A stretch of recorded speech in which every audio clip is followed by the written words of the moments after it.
स्वाद आवे ना आवे, मन लगे न लगे, बस जगने से लेकर सोने तक रट लगा दो नाम की, बस इतने से ही काम बन जाएगा। क्या हो जाएगा?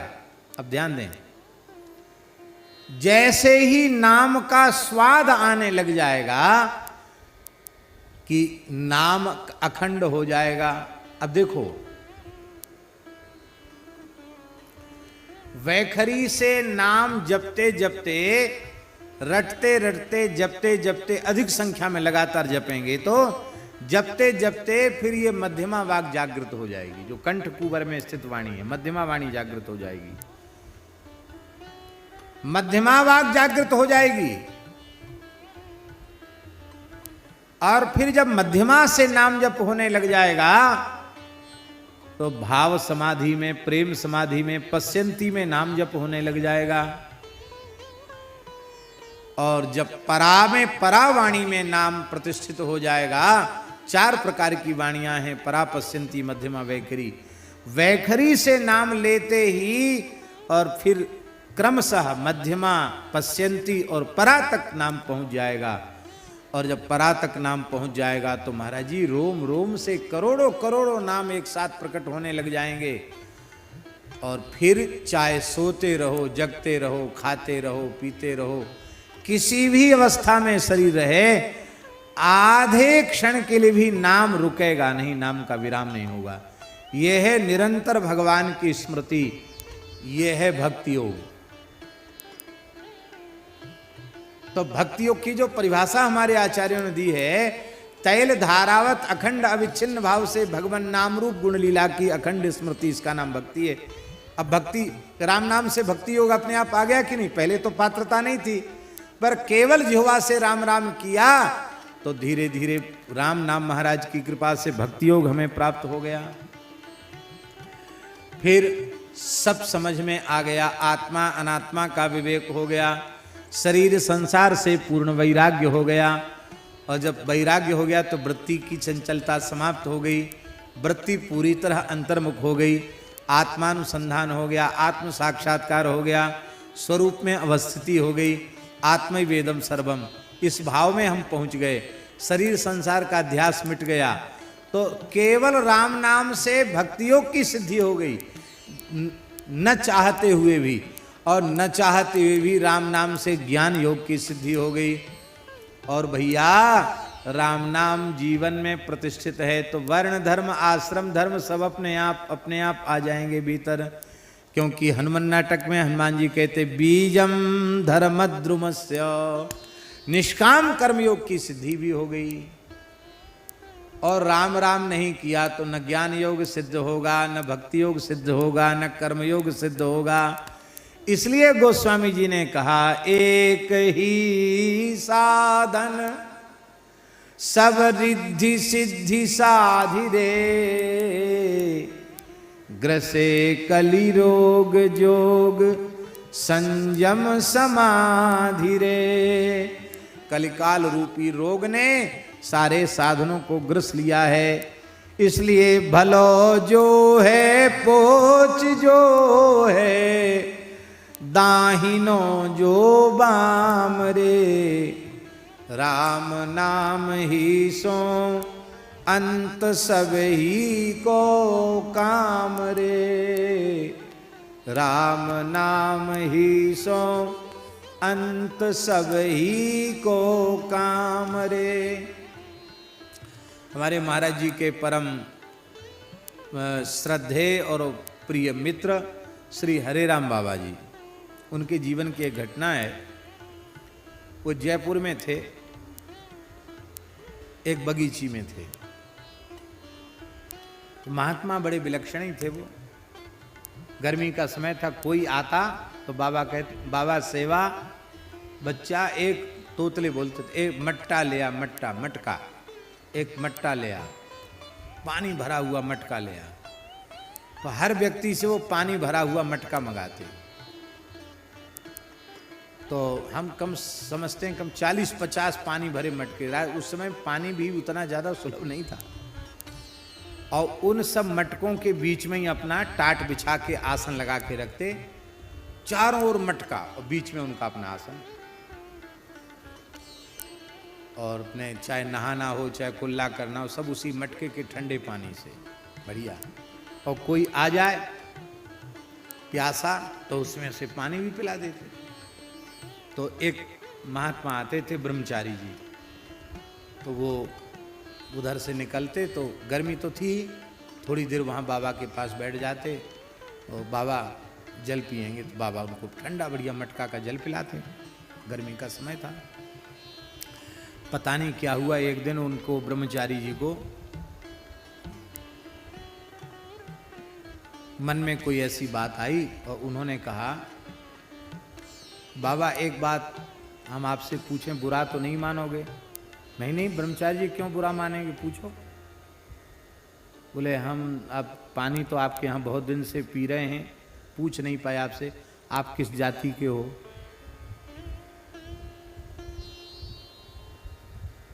तो बाबा हंसने लगे। बाबा बोले इतने दिन तक पानी पीने के बाद जात पूछ रहे हो? देखो हम तो बहुत दिन हो गया घर परिवार छोड़े हुए, हमें ज़्यादा याद तो नहीं है, पर हमारे एक पुरखा थे वो मोची का काम करते थे, जूता बनाने का काम करते थे। अच्छा। और एक हमारे पुरखा थे वो जुलाहे का काम करते थे। अब वो बेचारे भोले थे ब्रह्मचारी जी, तो कबीर जी का स्मरण करके तो जुलाहा बता दिया और रैदास जी का स्मरण करके चर्मकार बता दिया। ऐसी दो चार जाति गिना दी। अरे बोले महाराज एक जात तो बताओ, तुमने तो सब जात अपने में ही बता दी। तो बाबा हंसने लगे, बोले हम तो आपको बता दिया, आपने पूछा हमने बता दिया, अब हिसाब किताब आप जोड़ लो। अब तो वे बहुत दुखी हो गए, कह रहे पता नहीं, ये तो बिल्कुल इसकी तो जात वात का कोई ठिकाना ही नहीं है। इतना हम पवित्र रहने वाले इतने दिन तक यहाँ पानी पीते रहे, इसके पास बैठते रहे, बड़ी दुखी हो गए। तो एक भूरामल शर्मा जी थे, वो उनके शिष्य थे बाबा के, उनके पास गए। बोले पंडित जी अरे कम से कम ब्राह्मण हो, गुरु करे जान पानी पिए छान, कैसे आदमी को गुरु बना लिया? वो महात्मा तो हमने पूछा क्या जाति है, तो कहते हमारे पुरखा मोची का काम करते थे, जूता बनाने का काम, ऐसे को आपने गुरु बना लिया? तो वो समझते थे बाबा को। बोले अब महाराज आपको क्या तकलीफ हो रही है, अब हम तो बना ही लिया गुरु, जो बदल तो सकते नहीं उनको, पर एक मेरी प्रार्थना है। क्या? बोले उनसे ये जरूर पूछ के आओ कि जो आपके पुरखा मोची का काम करते थे उनका नाम क्या है, ये पूछ के आओ उनसे। तो ब्रह्मचारी जी बेचारे दुखी तो थे ही, वो फिर गए। बाबा बोले अब तो पानी वानी नहीं है हमारे यहाँ, इतने दिन पानी पिलाया फिर हम हमारी जात पूछता है, पानी तो नहीं? बोले नहीं बाबा एक बात हम पूछने आए, दुखी तो हम बहुत हो गए, एक बात पूछने का। क्या बात? बोले आपके पुरखा जो मोची का काम करते थे उनका नाम बता दीजिए आप। बाबा बोले तू अपनी बुद्धि से नहीं आया, किसी ने भेजा है तुझे? कहा बाबा कुछ भी समझो, आप नाम बताओ, आपके पुरखा का नाम क्या? तो बाबा बोले रैदास जी महाराज। तब वो समझ गए कि रामानंद संप्रदाय की परंपरा के साधु हैं, रैदास जी की याद करके बोल रहे हैं। बोलो भक्तवत्सल भगवान की जय।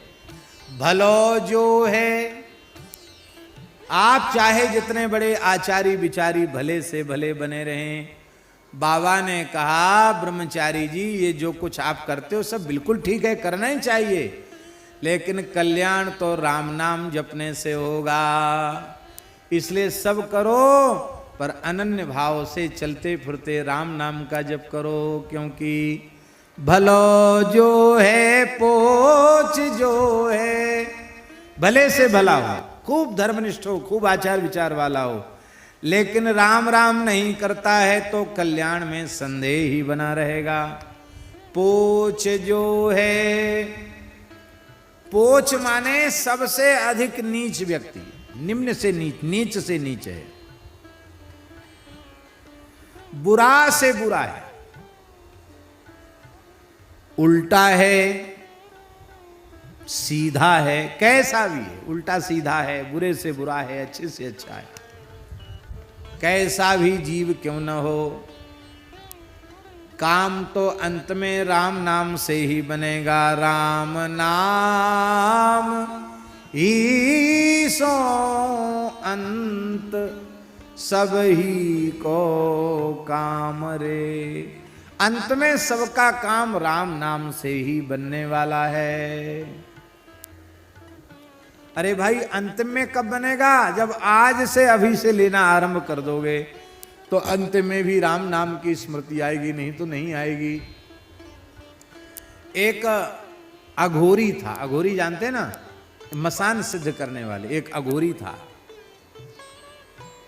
ओ तमाम मनुष्य की खोपड़ियां लिए हुए, इधर लटकाए उधर लटकाए, हड्डियों की माला पहने, काला कपड़ा पहने, मसान जगाया हुआ कोई मसानी, सिद्ध मसानी आया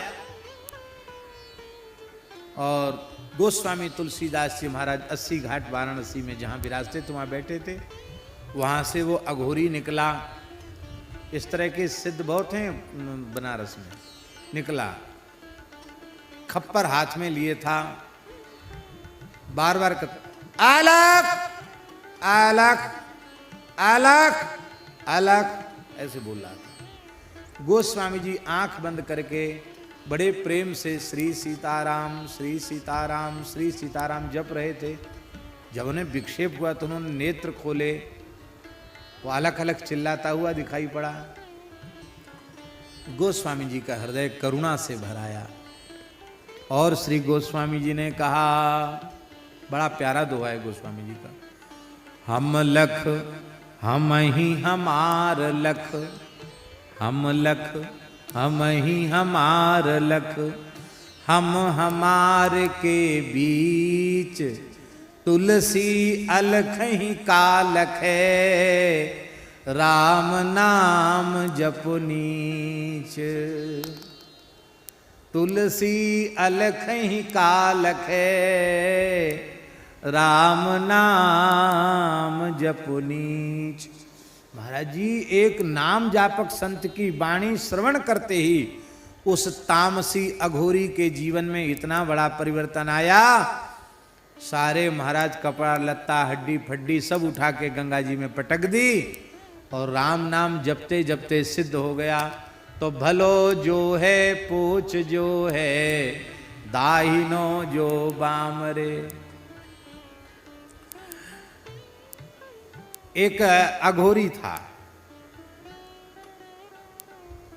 बड़ा सिद्ध था महाराज। उसने कब्जा कर रखा था एक बगीचे पर। एक सेठ का बगीचा था, आम का बगीचा, गाजीपुर क्षेत्र की बात है, कहीं बनारस के आसपास। बहुत सिद्ध था, तमाम चमत्कार उस अघोरी में थे।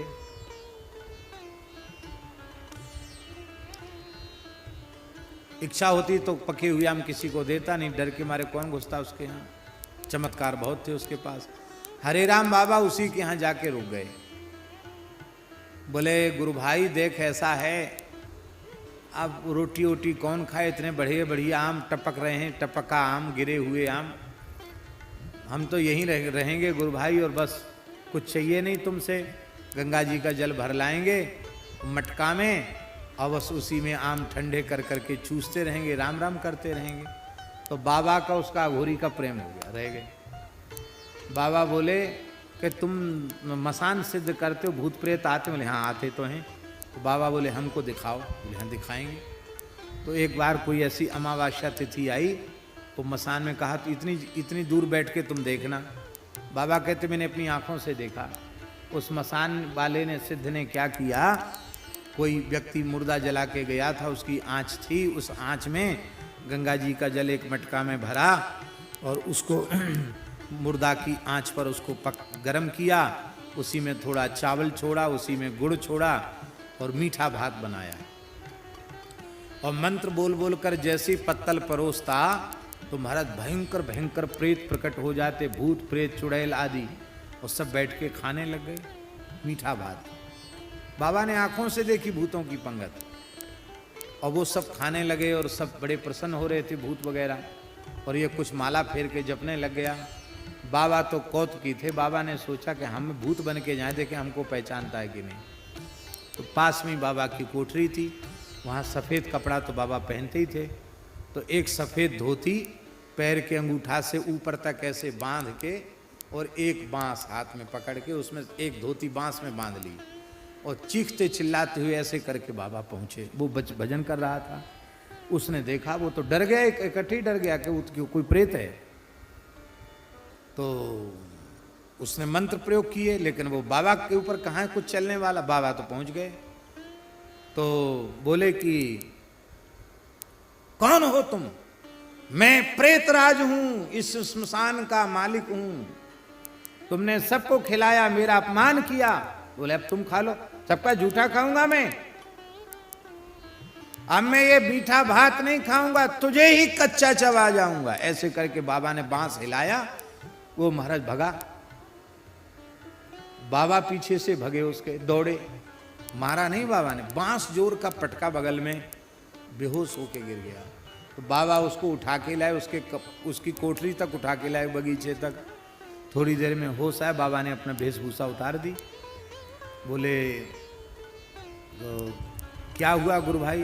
अरे बोले जीवन में ऐसा कभी नहीं हुआ जो आज हुआ। ऐसा डबल प्रेत आया, ब्रह्म राक्षस आया, कोई मंत्र कोई तंत्र कोई चला ही नहीं उसके ऊपर। वो तो कैसे मेरे प्राण बच गए, पता नहीं कौन हमको यहाँ उठा के लाया महाराज। बाबा बोले वो प्रेत व्रेत कोई दूसरा नहीं था, हम ही आए थे। मैंने कहा असली प्रेत तो आगे, एक नकली प्रेत आवे, देख तो पहचानता कि नहीं पहचानता। तो बहुत जोर से हंसा वो। बोले आपने ऐसा क्यों किया?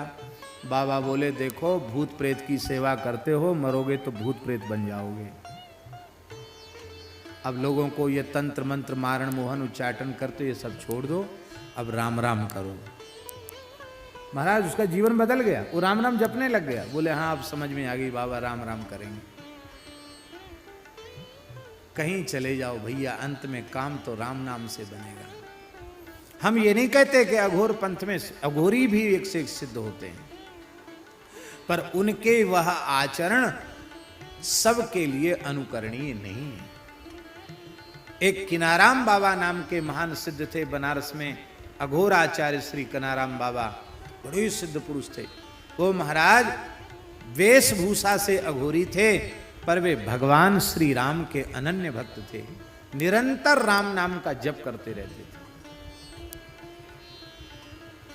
गंगा जी के पास जाते, मां भूख लगी है भिक्षा लाओ, जैसी कहते सोई कोई न कोई मुर्दा बहता हुआ दिखाई पड़ता, तो कूद जाते गंगा जी में और तैरते रहते, मुर्दा को पकड़ के दांत से नोच के खाते रहते उसी को, मुर्दे के।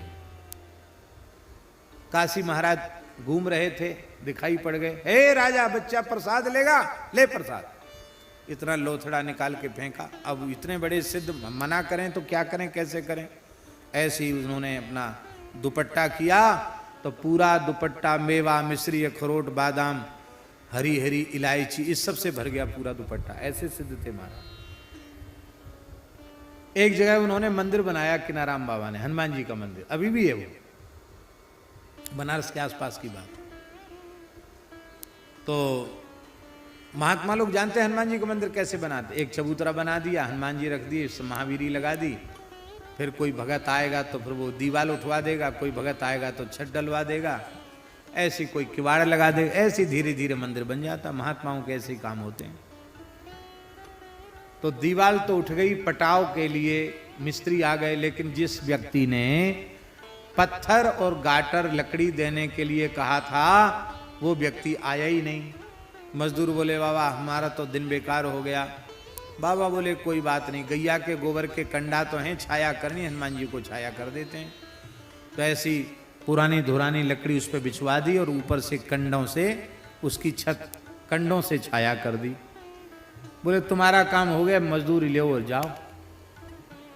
अरे बोले महाराज पानी बरसेगा, सब कंडा गर जाएंगे, इससे थोड़ी कुछ पानी रुकेगा। अच्छा वो नहीं रुकेगा। बाबा उठ के आए धूना से, कंडा की छत देखी, बड़े हंसे। बोले जा बाबा राम नाम की महिमा से पक्का हो जा।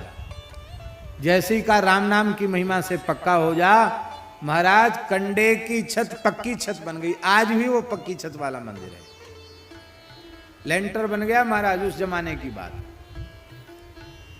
पर वे किनाराम बाबा भी यही बात कहते थे कि हमारी और किसी बात को मत देखो, केवल इतना समझो कि यदि कल्याण चाहते हो तो राम राम करो।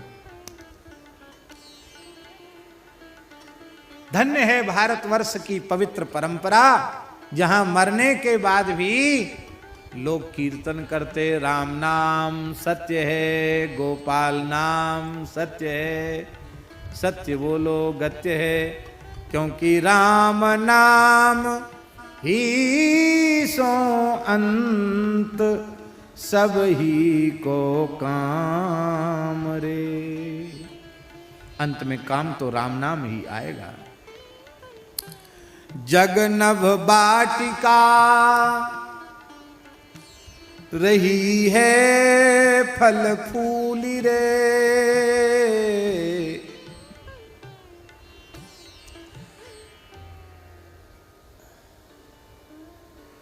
ये संसार का जो चाकचिक्य है ना, चमक दमक आकर्षण, ये कैसा है? ये नभ वाटिका के समान है, खपुष्प के समान है, आकाश पुष्प के समान है। जग नभ वाटिका, आकाश में बगीचा लगा सकते हो आप?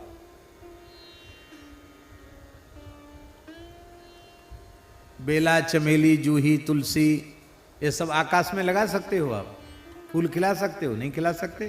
क्यों?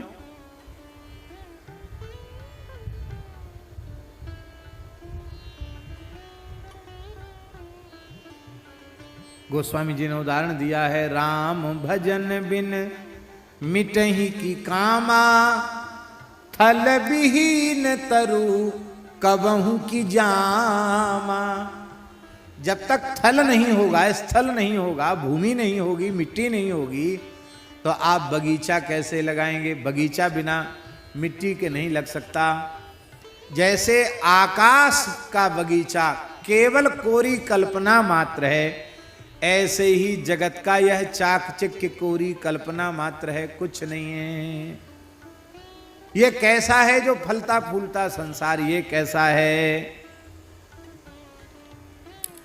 धुआं कैसे धोर हर देखी तू ना भूल रे।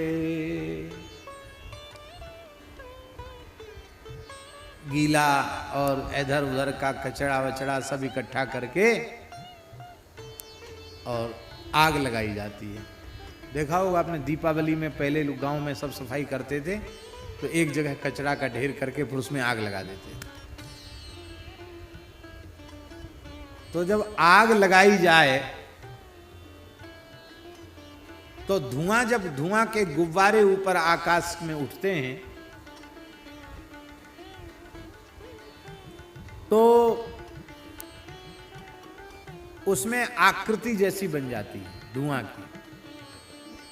बीच का धुआं खाली हो गया, इधर उधर का हो गया तो दीवार बन गई, ऐसे धुआं चला गया तो वो शिखर बन गया। तो उसमें आप देखेंगे तो महल मकान भी दिखाई पड़ेंगे, कई बार उसमें कोई पुरुष की आकृति भी दिखाई पड़ जाएगी। ज़्यादा कचरा जहाँ जल रहा, धुआं के गुब्बारे ऊपर उठ रहे हैं, तो धुआं के महल, उनका अस्तित्व क्या है? धुआं के भवन और धुआं से ही निर्मित स्त्री पुरुषों की आकृति, वे क्या वास्तविक में सत्य हैं? वे सत्य नहीं हैं, केवल प्रतीति वैसी हो रही है। ऐसे ही संसार है। धुआं कैसे धोर हर देखी तू ना भूली रे। अंतिम बात गोस्वामी जी कह रहे हैं, राम नाम छाड़ी जो भरोसो करे और रे। तुलसी परोसो त्यागी मांगे कूर कौर रे। तुलसी परोसो त्यागी मांगे कूर कौर रे। श्री राम नाम को छोड़कर दूसरे का आश्रय लेता है, दूसरे का भरोसा करता है, वह ऐसा मूर्ख है जैसे किसी व्यक्ति के सामने बड़ी जोर की भूख लगी है, अब उसके सामने किसी ने बहुत प्रेम से, बड़े भाव से, आदर से बढ़िया सुंदर स्वर्ण में सिंहासन बिछा दिया, सोने की चौकी रख दी और इतने बड़ा थाल रख दिया, तरह तरह के कटोरों में भक्ष भुज जिल्लही चुस्त विविध प्रकार के व्यंजन परोस दिए और बड़ी विनम्रता से हाथ जोड़कर कहा, महाराज इसको जीमो, खूब पाओ। और बड़े प्रेम से और अधिक तृप्त होकर जिमाने के लिए तैयार खड़ा है। भूख तो आपको लगी थी, लेकिन आप बिना किसी कारण के परोसा हुआ स्वर्णमय 56 भोग 36 व्यंजन का थाल छोड़कर चले गए। कहाँ चले गए? तुलसी परोसो त्यागी, सामने परोसा हुआ छोड़ करके मांगे कूर कौर रे। कौर माने ग्रास। एक एक टुकड़े के लिए कुत्ते के जैसे पूंछ हिला करके, पेट दिखा करके एक एक टुकड़ा मांग रहे हो। इसका मतलब है राम नाम का स्वाद लेना, ये तो परोसी हुई थाली का भोजन करना है। और राम नाम को छोड़कर अन्य अन्य साधन का आश्रय लेना, ये कुत्ते के समान टुकड़े खा खा करके, डंडा खा खा के टुकड़ा खाना और उनसे पेट भरने की कोशिश करने के जैसा है। गोस्वामी जी ने कहा है, राम नाम की महिमा मेरे जीवन से देख लो। चाटत रहो, इसी विनय पत्रिका में, स्वान पातर ज्यों कबहु न पेट भरो, सोहों चाखत नाम सुधारस, पेखत पर सुधरो, भरोसो जाहि दूसरो सो करो, मोह को तो राम को नाम काम तरु, कलि कल्याण फरो, भरोसो जाहि दूसरो सो करो। गोस्वामी जी ने कहा, जब हम राम नाम से विमुख थे तो हमारी दशा ये थी कि चाटत रहो स्वान पातर ज्यों। कुत्ता भूख के मारे, जहाँ भोज भंडारा होता वहाँ पत्तल, जूठी पत्तल डाल दी जाती, उन पत्तलों को चाटता है कुत्ता, लेकिन पेट नहीं भरता। गोस्वामी जी के कहने का आशय ऐसा भी, बचपन में जब हम अनाथ अवस्था में भटक रहे थे, हमारा कभी पेट नहीं भरा। एक जगह तो गोस्वामी जी ने लिखा है, मानत हो 4 फल 4 ही चणक को। 4 चना कोई मेरी हथेली पर रख देता था तो मैं समझता था कि धर्म अर्थ काम मोक्ष चारों पुरुषार्थ मुझे मिल गए। एक दशा तो वो थी जब हम राम राम नहीं करते थे, अनाथ के जैसे भटकते थे बचपन में। माँ मर गई, पिताजी मर गए, चुनिया दासी अपने मायके लेके गई थी, वो भी मर गई। फिर कुछ वर्ष तक तो गोस्वामी जी ऐसे अनाथ बालक की तरह भटके और लोगों में ये प्रसिद्धि हो गई कि बालक बड़ा अशुभ है, ये जहां पैदा हुआ था वो सब भी खत्म हो गए, गांव भी उजड़ गया, भैया इसकी छाया से बचो, ये हालत थी। एक दिन तो वो था। और अब सोहो चाखत नाम सुधारस, पेखत पर सुधरो। अब राम नाम रूपी सुधा का रस हम चख रहे हैं। तो आज अवस्था ये है कि बड़े बड़े राजा महाराजा लोग व्यंजन परोस के तैयार खड़े हैं, लेकिन पेखत उसको खाने की इच्छा नहीं होती। राम नाम में इतना स्वाद आने लग गया है कि इन खट्टे मीठे चटपटे व्यंजनों को देखने की भी इच्छा अब होती नहीं है।